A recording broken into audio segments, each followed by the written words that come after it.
Hey, it's Jack from Alphacharts with a state of the market video. Today is January 18th, 2025. Before we get started, this video is for informational purposes only. These are not recommendations to buy, sell, or hold any stock or security, and I may hold positions in some of the equities mentioned. Know your time frame and risk tolerance. If you haven't done so, please like and subscribe to that YouTube channel. It does help me out with the algorithm, helps me get to be seen in front of more people, so I do appreciate that. Also, you can find me on X at Alphacharts365. I post stuff there, all charts and setups all week long for free. But I also have a subscriber solution for everybody. It does in-depth market videos on the weekends with an extended watch list of for idea generation, right? I think that's so important to keep us in the right parts of the market at the right times. That's what that does. Focus list video, which is my favorite names on the week. Usually it's about 5 names or so, because again, anything bigger than 5 names on a focus list for a week is too many, in my opinion, right? Focus 5 names or so. I do also a pick of the week on that, which is a shorter term where we just hold one stock for 1 week. It's been a very, very successful program so far. It's one of the things that my members actually like the best is the pick of the week. It's been again really, really good relative to the rest of the market. We do midweek videos on Tuesdays and Thursdays. I do a market note on Sundays and Thursdays. I do daily market scans, daily posts just for subscribers, chart requests. I'm doing a live stream. I do live streams once a month for subscribers. It's interactive, where it's chart requests. It's market questions. It's what I'm seeing in the market. Again, and through the chat, we go back and forth, and it's a really nice thing. We're doing one today, actually, at 10 o'clock this morning. You get all that for $10 a month. So even if you don't use everything here, and you're like, okay, well, I watch, this video, that video, I read this note, and that's all I do. For $10, it's worth it. If you do it all, it's the value is just off the charts. It's month to month. There's no contracts or anything. So super easy to do, and you get it all.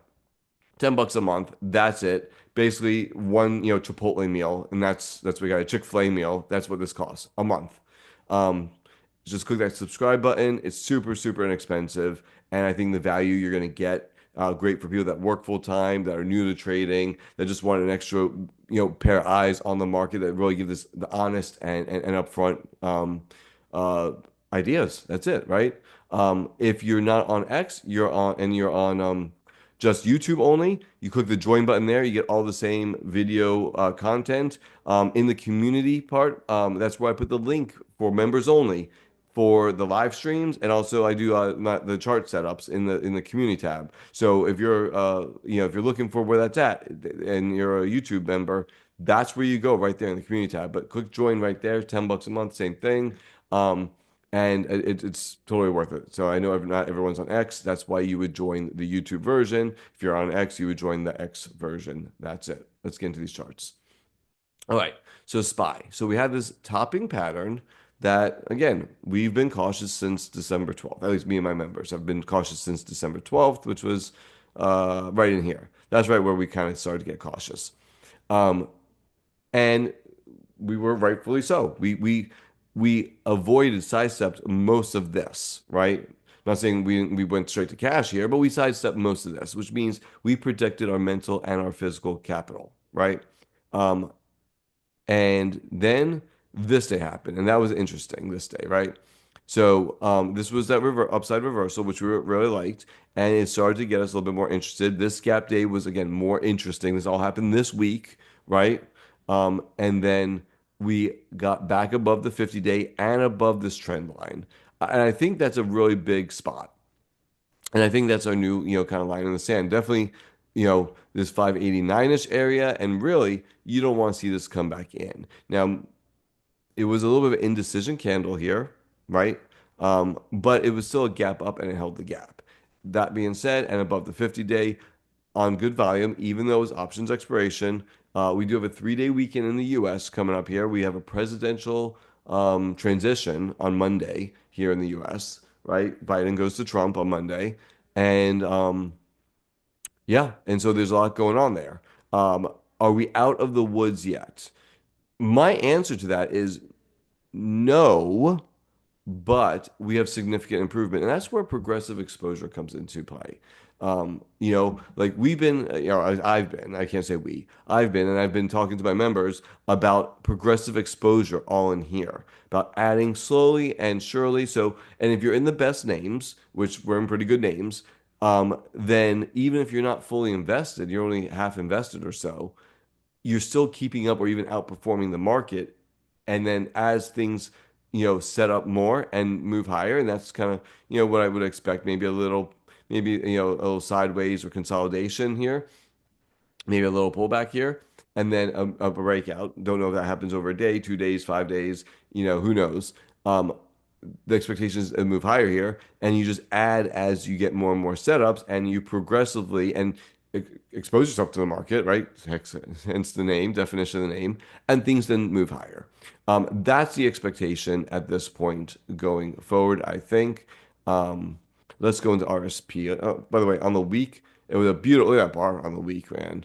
Um, Up almost 3% SPY on the week. So that's a monster week for SPY. Wow, good job, SPY. RSP, 4% on the week. So that gives you even more confidence. Even though it's still underneath the 50-day, people were buying. They were buying a lot, right? All week long, the RSP, which is the equal weighted SPY, was green. Basically, was up. And that is a monster look, even though it's under the 50 days still. Are we out of the woods yet? My answer is, again, the answer is no, but I do like this strength. It happened right basically at the 200 day. So it's at a logical spot for it to kind of hold. And would I be shocked if this comes back and then bounces around here? No, that'd be absolutely fine. But I think that the transition from, ooh, this looks pretty rough to, hey, this is looking much better has happened this week on the Qs, up 2.87, so almost like the SPY. Again, you still have that little kind of downtrend line right there that basically has it broken. It's right there. It is above the 50-day. I do love that little launch pad right there that kind of forming. Um, yeah, I mean, it looks good. Do we still have a lower high? Absolutely. So again, we're not out of the woods yet because we're still in a lower highs and lower lows scenario. It just looks better, right? It just looks better. Yes, we need either sideways to up, and then this is the right side of a new base, and that would be absolutely fine. That's what my expectation is. Again, it was up almost 3%, 2.87. Equal weights were up 3.72. Again, you see the outperformance in the equal weights, which is really nice. That $90, $89 to $90 area held like a champ. I've been talking about that area forever. $89 to $90 on the equal weights Qs, back above the 50-day on the equal weights. So again, looking really good. A lot of positive action. Doesn't mean this is going straight up, but again, positive action coming into this week. You got the mid caps here again, right at the 50-day, plus or minus a few pennies. But again, strong action every single day, up 4.5% on the mids. IWM was up 4%. Again, still a little underperformance. Again, not looking as good as the other ones, but still was up every day. I'd like to see it retake the VWAP from here, but we'll go. I'm not trading the IWM because there's stronger looking sectors and indexes out there. Look at XLF, right? XLF was looking like it was going to be a bear flag, right? That looks very bear flag-ish, and then it reversed and came right back in. So there's your bear trap, and bam, they got slammed on the and earnings helped with that, right? We had earnings and they all rallied every single day, which again helps the market. Absolutely helps the market. So up back above the 50-day, above the VWAP, everything looks great on XLF. On Let's go to weekly on this. By the way, XLF on the weekly was up 6%. It's monster week. SMH was up 4.5%. Again, beautiful look to this. VCP-esque, right? I mean, look at each pullback, just really solid. Like, and so semiconductors, like, just held the 200-day once again, on a closing basis. Overall, it's been doing that forever. That's really the line in the sand above the 50-day again. I mean, it looks great. And Yeah, I mean, the next level is going to be this 262, but overall, very positive price action. That's what this video is about. There may be opportunities in here, a few select names that are looking really good. Again, I'll be sharing that with members later during the live stream. What else? Uh, this is the equal weighted semiconductors back to the top of this trend line. Again, on the week, up 5.65%. So you see even more than than SMH, the cap weighted. Again, there's some mid cap semiconductor names that are looking really good that we've talked about with members. Transports up 2.73, but I think the more important thing is that it didn't break down from the 200-day and it's trying to regain this level, this $70, $71 level. I think that's a big, big level for it. And again, it's positive price action right at the 50-day. XTN. Again, they were both down on Friday, which is interesting, but overall trying to retake the 50-day once again, so that's great. ITB off of this kind of falling wedgy look. Didn't make it all the way down here. I thought it could have, but it just didn't. It's fine. It made it to, basically to 100, round number. Makes sense. That's fine.